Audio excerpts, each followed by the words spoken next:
धुळे शहर विधानसभेचे समाजवादी पार्टीचे अधिकृत उमेदवार इशाद जहागीरदार यांनी प्रचारात आघाडी घेतली आहे. शहरातल्या विविध भागातील मतदारांचा त्यांचा वाढता पाठिंबा मिळालाय.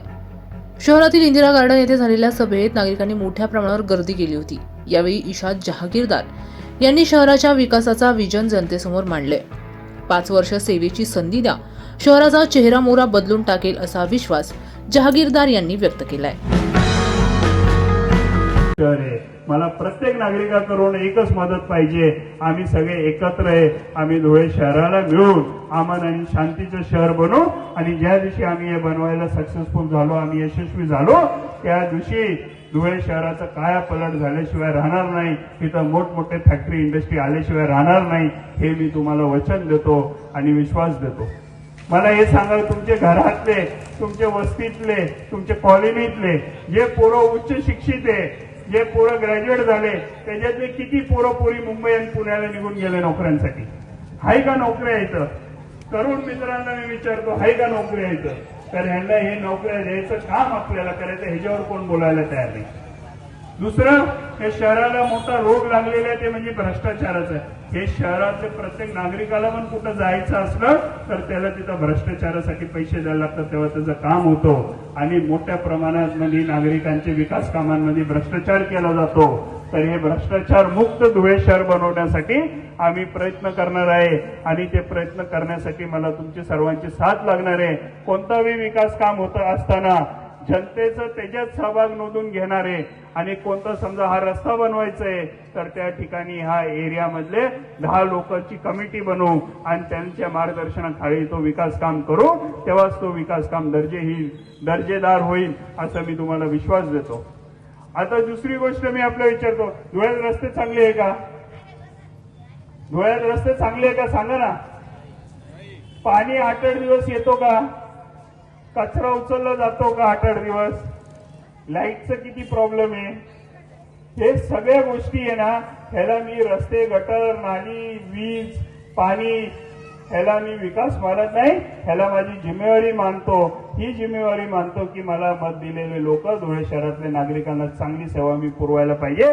विकास करायचा आहे तर मला विकास गरिबांच्या मुलांसाठी. आज आमचे गरिबांचे मुलं जे सरकारी शाळेत जातात ते मुलांना विचारा, त्याच्या खिडक्यांना पण काच राहिलेले नाहीये.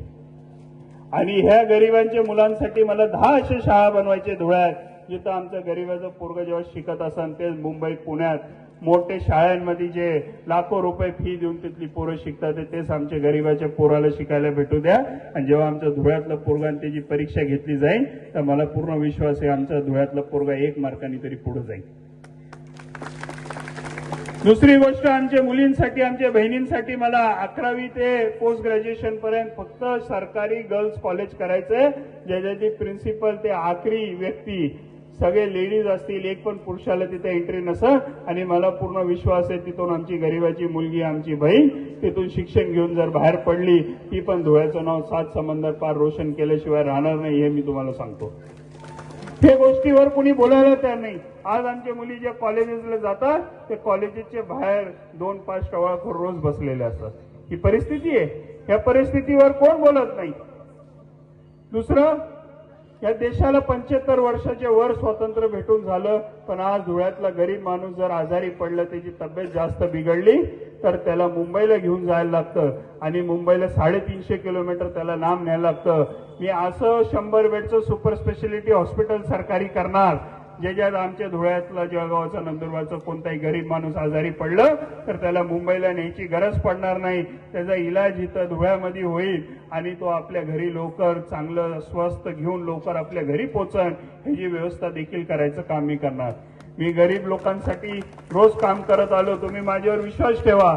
जर मी 270 बोरवेल केले असन, कोणताही भेदभाव न ठेवता हे काम केलं असेल तर तुम्हाला शब्द देतो, तुमचा आमदार तुमचा सेवाकरी झाल्यावर मी धुळे शहरातले 4 कोपऱ्यातून 4 बसेस सिव्हिलला सोडणार, ज्याच्यात फक्त सिव्हिलची पर्ची दाखवा आणि फ्रीमध्ये सिव्हिल हॉस्पिटलला जावा, इलाज करून परत या. 200 रुपये रिक्षाला घालवायची तुम्हाला गरज पडणार नाही, हे तुम्हाला वचन या ठिकाणी देतो. आणि तुम्हाला परत एक दुसरा वचन देतो की तुमचा मुलगा तुमचा भाऊ म्हणून तुम्हाला एक जबान देऊन जातो की माझ्या हातातून कोणतं आता असं कृत्य होणार नाही ज्यामुळे माझे धुळे शहरातल्या नागरिकांची मान शर्मेनी खाली होईल, हे मी तुम्हाला वचन देतो या ठिकाणी. आणि तुम्हाला अधिकार देतो की तुम्ही माझ्याकडून काही चुकीचं झालं तर तुम्ही मला प्रश्न विचारू शकता.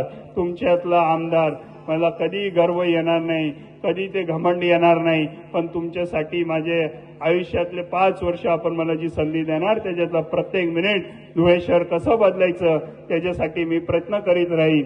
आणि जशी सायकल हे गरीब माणसाचं आव्हान आहे, पण तुम्हाला हे पण सांगतो की सकाळी उठल्यावर मुकेश अंबानी पण सायकलवरच जिम मध्ये फिरतो, तर एक श्रीमंत माणूस आणि गरीब माणूस दोघांना सायकल लागती. तर त्यामुळे गरीब श्रीमंत हे बघू नका. सर्वांच्या जीवनात तुमच्या मुलांच्या आयुष्यात बदल आणण्यासाठी, तुमच्या मुलांचं भविष्य उज्ज्वल करण्यासाठी तुम्ही सायकल या निशाणी समोर येत्या 20 तारखेला बटन दाबा आणि सायकल मुंबईला पाठवा. ही सायकल 100% चारी निशाणीवर पतंग मुंबईला पोचू शकत नाही, मशाल मुंबईला जाता जाता विजू शकते, कमल मुंबईला जाता जाता पोहोचवू शकतो, पण सायकल ही मुंबईला 100% पोहोचणार. लेट पोहोचणार पण थेट पोहोचणार.